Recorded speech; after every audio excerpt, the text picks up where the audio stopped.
कोल्हान के ग्रामीण इलाकों में हाथियों के आतंक से लोग बेहद परेशान हैं। भीषण गर्मी तथा भोजन की तलाश में हाथी दलमा के तराई क्षेत्रों के गांव में पहुंचकर उत्पात मचा रहे हैं। वहीं आज इसके विरोध में ग्रामीणों ने चांडिल कांड्रा मुख्य सड़क को जाम कर घंटों आवागमन को बाधित कर दिया। एक ओर सरायकेला जिले के चांडिल अनुमंडल में हाथियों के आतंक से ग्रामीण तबाह हैं, तो दूसरी ओर कूड़ाबांधा प्रखंड में भी हाथियों का आतंक जारी है। बीती रात चांडिल अनुमंडल के तारकुआ जंगल से सटे स्वर्णरेखा नदी तट पर मानीकुई विस्थापित गांव में 12 से 16 की संख्या में हाथियों का झुंड पहुंचा और कच्चे घरों को तोड़ते हुए फसलों को भी नुकसान पहुंचाया, जिससे ग्रामीणों का सब कुछ उजड़ चुका है। भीषण गर्मी, सूखते जलाशय और भोजन की तलाश में हाथी इन गाँव में आ रहे हैं। दलमा वर्ण आश्रयनी को छोड़ हाथी गांव में प्रवेश कर रहे हैं। आज हाथियों के आतंक से परेशान गांव वालों ने चांडिल कांड्रा मुख्य सड़क को घंटों जाम कर दिया और नारेबाजी की। चांडिल थाना प्रभारी तथा बीडीओ द्वारा काफी समझाए जाने के बाद तथा हर तरह की सहायता देने के आश्वासन के बाद ग्रामीण शांत हुए। तो उसके बाद सुरसुर थोड़ा कर रहा तो हम उनके हाथी एक तो आगे हमारे एक लोग फोन कर लीजिए। हिंदी में बोलिए ना, हाथी आ गया। हाथी आ गया तब हम साला आगे हाथी था ये क्या था घर तो दो छोड़ भी दस्ता है तो दस्ता पूर्णतः सफल रहता है। कम से कम हाथियों को गांव से जंगल की ओर भगाना इसका मुख्य उद्देश्य रहता है, ताकि जंगली हाथियों द्वारा ग्रामीणों का, उनके जान माल का क्षति को बचाया जा सके। तो इस उद्देश्य में ये दस्ता जो है, मैं समझता हूं कि काफी हद तक सफल रहता है। ये लाइफ इंश्योरेंस के लिए अभी तो कोई पॉलिसी इसमें नहीं है, लेकिन निकट भविष्य में ये बात चर्चा में है कि इनको इंश्योरेंस कवर से जोड़ा जाए।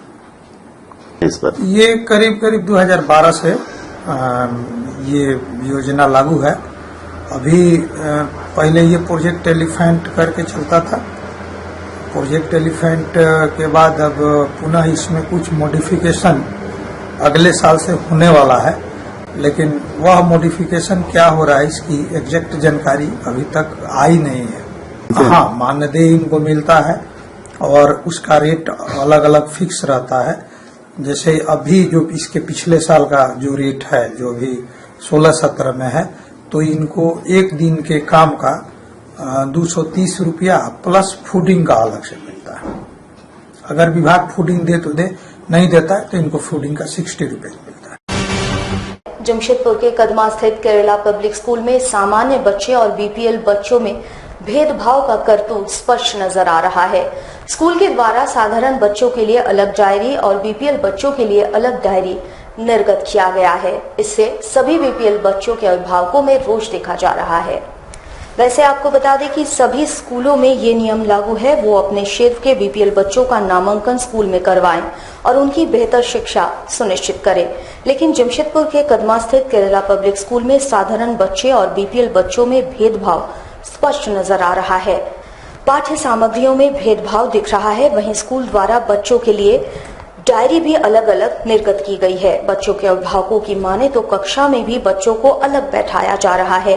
इससे बच्चों के मन में भेदभाव उत्पन्न हो रहा है, जो उनके भविष्य के लिए घातक सिद्ध हो सकता है। केपीएस स्कूल में बीपीएल बच्चों को जेरोक्स का डायरी दिया गया है। जनरल बच्चों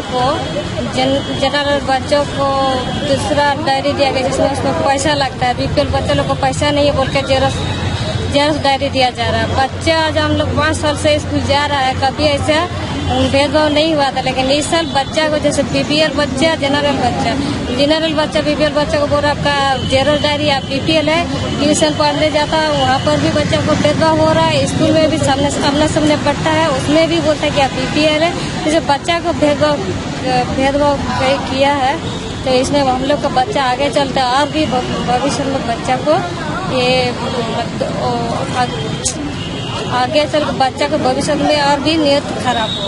वैसे जमशेदपुर अभिभावक संघ ने इस मुद्दे को लेकर गुरुवार को जिले के उपायुक्त से मुलाकात की तथा स्कूल में हो रहे भेदभाव पर प्रशासनिक हस्तक्षेप की गुहार लगाई। शिक्षा अधिकार का जो कानून है 2009 उसके धारा 12 में ये कहा गया है कि स्कूल में नामांकित बच्चों के बीच में स्कूल प्रबंधन कोई भेदभाव नहीं करेंगे। उसके बावजूद जमशेदपुर के कदवा में स्थित केरला पब्लिक स्कूल में स्कूल प्रबंधन द्वारा पूर्व में नामांकित और वर्तमान में नामांकित बीपीएल बच्चों को इस तरह का डायरी दिया गया है, जबकि सामान्य बच्चों को डायरी की मूल प्रति दी गई है इस तरह की। तो ये सरासर जो है बच्चों के बीच में एक ऐसी मानसिकता अपने पाने की स्कूल प्रबंधन द्वारा कोशिश कि बच्चे खुद जान जाए कि ये बीपीएल बच्चे हैं, ये जिनके पास है, और ये समान वर्ग के बच्चे हैं। और इस तरह की मानसिकता अगर पनपेगी तो आने वाला भविष्य बहुत ही खराब होगा। हो सकता है कि अगर इस पर रोक ना लगे तो स्कूल प्रबंधन बीपीएल बच्चों को अलग क्लास में भी बैठाना शुरू कर दे और उनके लिए अलग ड्रेस कोड भी इशू कर दे। ये क्या सरासर जो है अधिनियम की अवमानना है। जमशेदपुर अभिभावक संघ आज उपायुक्त महोदय से मांग करने आया है कि स्कूल प्रबंधन की इस क्रियाकलाप पर अविलंब रोक लगे। आज बंगभाषियों ने नील षष्ठी के अवसर पर भगवान भोलेनाथ की आराधना की। मंदिरों में श्रद्धालुओं की भारी भीड़ आज देखी गई। आज बंगभाषियों ने भगवान भोले शंकर की आराधना की और ईश्वर से अपने बच्चों की दीर्घायु होने की कामना की। आज नील षष्ठी का व्रत है। श्रद्धालुओं ने उपवास रखकर मंदिरों में पूजा अर्चना की। मंदिरों में काफी भीड़ देखी गई। आपको बता दें, आज ही के दिन बंगभाषियों के पुत्र की रक्षा तथा मंगल कामना के लिए इस त्योहार को मनाते आ रहे हैं। माताएं उपवास रखकर बच्चों की लंबी उम्र की कामना करती है और भोलेनाथ की पूजा अर्चना करती है। करते हैं बच्चों के लिए, बच्चे के भलाई के लिए हम सीख के व्रत रखते हैं।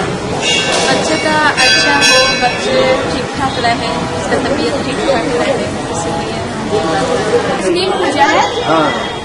आज नील षष्ठी है, उसमें बंगाली लोग का ये फेस्टिवल है। ये बहुत सारी महिलाएं यहाँ पूजा करने पे आई हुई है और ये पूजा करने से भगवान भोलेनाथ खुश हो जाते हैं और सबकी मनोकामना पूरी करेंगे भोलेनाथ। और यहाँ काफी महिलाएं आई हुई है पूजा करने के लिए। सोनारी कपाली बस्ती के रहने वाले सनौज मिस्त्री की मेरीन ड्राइव में ट्रेलर की चपेट में आ जाने से मौत हो गई, जिसके बाद बस्ती वासियों ने मेरीन ड्राइव को जाम कर जोरदार हंगामा किया। आज तड़के मेरीन ड्राइव कपाली बस्ती के पास अनियंत्रित ट्रेलर ने कपाली बस्ती के रहने वाले 40 वर्षीय सनौज मिस्त्री को अपनी चपेट में ले लिया। सूचना के अनुसार सनौज मेरीन ड्राइव को पार कर नदी किनारे जा रहा था, तभी वो ट्रेलर की चपेट में आ गया। घायलावस्था में उसे अस्पताल ले जाया गया, जहां उसने दम तोड़ दिया, जिसके बाद आक्रोशित बस्ती वासियों ने रोड जाम कर विरोध जताना शुरू कर दिया।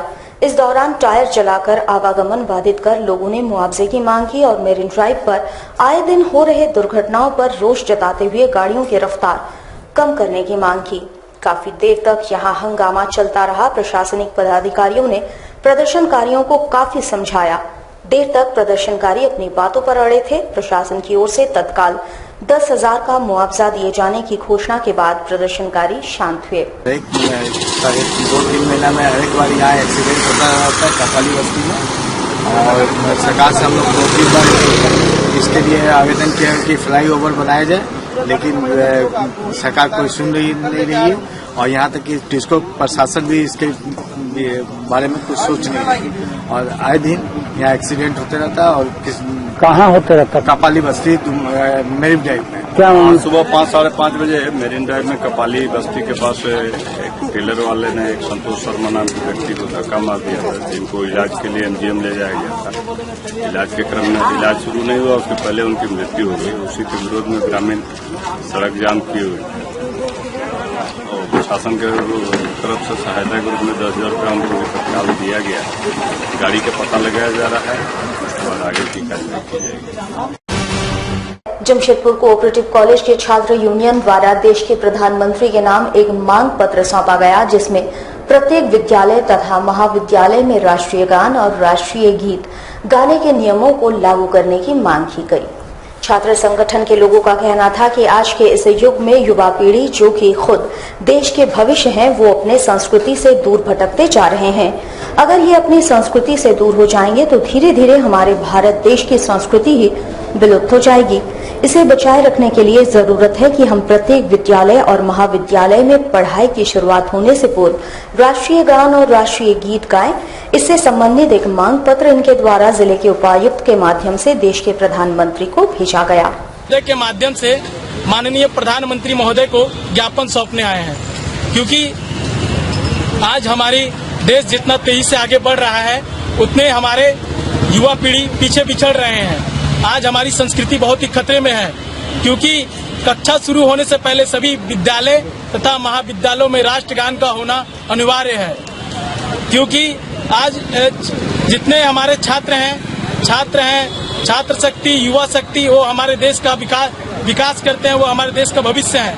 मगर बहुत सारे महाविद्यालयों में राष्ट्रगान नहीं होने के कारण बहुत सारे ऐसे छात्र छात्राएं हैं, वो पढ़ना तो जानते हैं मगर उन्हें अपने देश का राष्ट्रगीत तथा राष्ट्रगान नहीं आता है। इसलिए हम ये माननीय प्रधानमंत्री को उपायुक्त महोदय के माध्यम से पत्र ज्ञापन दे रहे हैं कि जल्द से जल्द सभी विद्यालयों तथा महाविद्यालयों में राष्ट्रगीत चालू की जाए।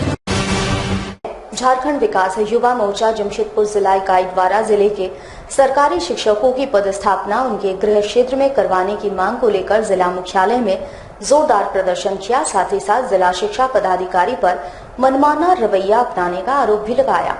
वैसे आपको बता दें कि राज्य सरकार के आदेश अनुसार शिक्षकों की पदस्थापना उनके गृह क्षेत्र में कराने का आदेश जारी किया गया है, लेकिन इसके बावजूद जमशेदपुर जिले में अधिकतर शिक्षकों की पदस्थापना उनके गृह क्षेत्र के बजाय बाहरी स्कूलों में कर दिया गया है।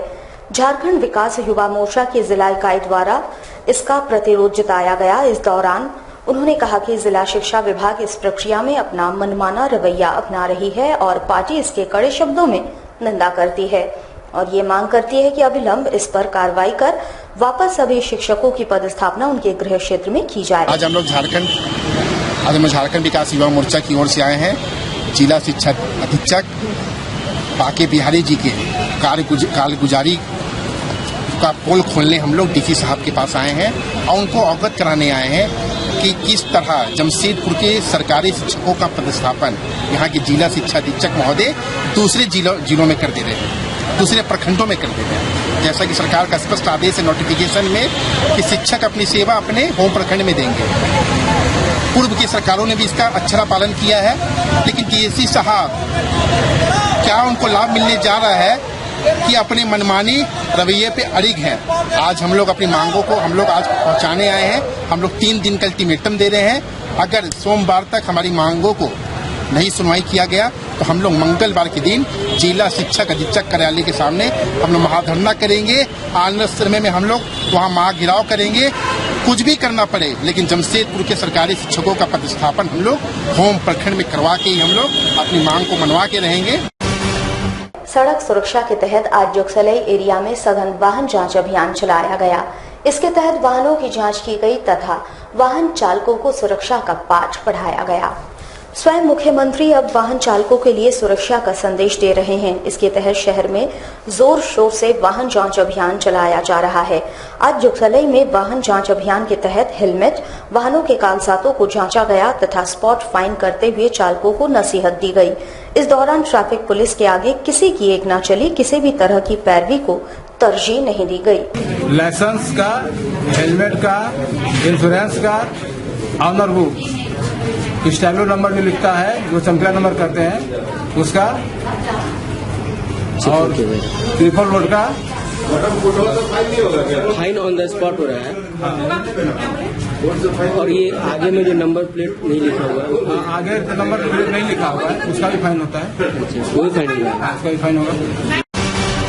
जमशेदपुर शहर में निजी स्कूलों के मनमाने रवैये के खिलाफ प्रदेश कांग्रेस कमेटी का एक प्रतिनिधिमंडल जिले के उपायुक्त से मुलाकात की तथा उन पर नकेल कसने की अपील की। वैसे आपको बता दें कि जमशेदपुर शहर में लगभग 50 से 60 की संख्या में निजी स्कूल है, जिसमें शहर के ज्यादातर बच्चे शिक्षा ग्रहण कर रहे हैं। मुख्य रूप से निजी स्कूलों में ये समस्या हमेशा रहती है कि इनके द्वारा प्रत्येक वर्ष रीएडमिशन के नाम पर या एनुअल फीस के नाम पर पैसों की उगाही की जाती है। इसी मुद्दे को लेकर प्रदेश कांग्रेस कमेटी का एक प्रतिनिधिमंडल जिले के उपायुक्त से मुलाकात करने पहुंचे। इस दौरान कांग्रेसियों का कहना था कि स्कूल पूर्ण रूप से अपना मनमाना रवैया अपना रहा है, जबकि राज्य सरकार की तरफ से स्कूलों के लिए कई दिशा निर्देश जारी किया गया है और सभी नियमों को ताक पर रखकर स्कूल अपना मनमाना कर रही है। लेकिन आश्चर्यजनक तरीके से राज्य के माननीय मुख्यमंत्री के कहने के बाद, डीसी के कहने के बाद आज सारे स्कूलों में हर साल 15% पैसे बढ़ा करके लिए जा रहे हैं और जिला प्रशासन और शासन दोनों मौन बैठा है। हम लोग आज ये पूछने के लिए आए हैं जिला प्रशासन से कि आखिर ऐसा कौन सा कारण है कि इस तरीके से आप लोगों ने लूट का लाइसेंस सारे स्कूलों को दे दिया। ये लोग प्राइवेट स्कूल वालों का एक दो स्टेटमेंट हम लोगों ने पढ़ा। ये लोग कहते हैं कि हम पर जिला प्रशासन का आदेश लागू नहीं होता। हम लोग पूछने आए हैं आज जिला प्रशासन से कि जब सीबीएसई और आईसीएसई बोर्ड का गाइडलाइन है कि जिस प्रांत में खुलेगा उस प्रांत से भी एफिलिएशन लेना आपको अनिवार्य है, तो बिना झारखंड के इस अधिसूचना के जारी होने के बावजूद बिना झारखंड में एफिलिएशन लिए हुए कोई भी स्कूल यहाँ पर कैसे चल रहा है। पंजाबी समुदाय द्वारा बैसाखी को ध्यान में रखते हुए गुरुद्वारे में अरदास रखा गया। वहीं लंगर में श्रद्धालुओं ने शामिल होकर नव वर्ष की खुशियां मनाई। बैसाखी की खुशियां पंजाबी समुदाय ने गुरुद्वारे में अरदास कीर्तन दरबार के माध्यम से मनाई। इस दौरान शबद कीर्तन अरदास के अलावे लंगर का भी आयोजन किया गया था। साथ ही साथ गुरुद्वारे में अपनी सेवा देने वालों को आज सम्मानित भी किया गया। बैसाखी के दौरान खेतों में तैयार फसलों को काटने की परंपरा है। साथ ही साथ नए साल का भी जश्न एक साथ मनाया जाता है। 1699 में गुरु गोविंद सिंह जी ने खालसा धर्म की स्थापना की थी और जिसे हम बैसाखी भी बोलते हैं। इसी दिन खालसा धर्म की स्थापना में उन्होंने पांचों सिंह सजाए, उनको अमृत छकाया, फिर उनसे इन्होंने अमृत छका, इसीलिए बोला जाता आपके गुरचेला। इस खालसा दिवस में और भी पंजाब में जो गेहूं की फसल होती है वो काटी जाती है। बड़े उल्लास से हमारे किसान पहले नाचते गाते पूजा करते हैं, अरदास करते हैं। उसके बाद आज के दिन से ये फसल भी काटी जाती है। खालसा सृजना दिवस के रूप में बैसाखी हम हर साल इसी तरह पूरे विश्व में मनाते हैं। जमशेदपुर के नौजवान मुस्लिम सद्भावना मोर्चा के द्वारा जिले के उपायुक्त से मुलाकात कर शहर में बज रहे विवादित गानों को बंद करवाए जाने की मांग उठाई गई। इस दौरान मोर्चा के सदस्यों का कहना था कि पिछले कई दिनों से अलग अलग जगहों पर लाउडस्पीकर के माध्यम से एक खास धर्म समुदाय के भावनाओं के विपरीत गाने बजाए जा रहे हैं। इससे एक धर्म समुदाय आहत हो रही है। उपायुक्त को ज्ञापन के माध्यम से उन्होंने मांग किया कि इस पर अविलंब रोक लगाया जाए। रामनवमी के बाद से लाउड स्पीकर पे बड़ी बड़ी आवाज से गाने बजाए जा रहे हैं, जिससे एक समुदाय विशेष की भावना आहत होती है। इन बातों की मैं कड़े शब्दों में मजम्मत करता हूं और नौजवान मुस्लिम सद्भावना मोर्चा इसका विरोध करता है। इसको लेकर के हमारे उपायुक्त और सीनियर साहब के पास आए हैं और इसकी प्रतिलिपि मैं मुख्यमंत्री को भी दूंगा। इसी को लेकर के रांची में बवाल हुआ। इससे पहले कि हमारा अमन पसंद शहर जमशेदपुर आग की लपटों में गिरे, इस तरह के गानों पर, इस तरह के नारों पर प्रशासन को अविलंब रोक लगानी होगी, प्रतिबंध करना होगा और हमारी ये मांग है कि इस तरह की बात करना बंद कीजिए। हमारे साथ लगातार जुड़े रहने के लिए आप हमें YouTube पर जरूर सब्सक्राइब करें।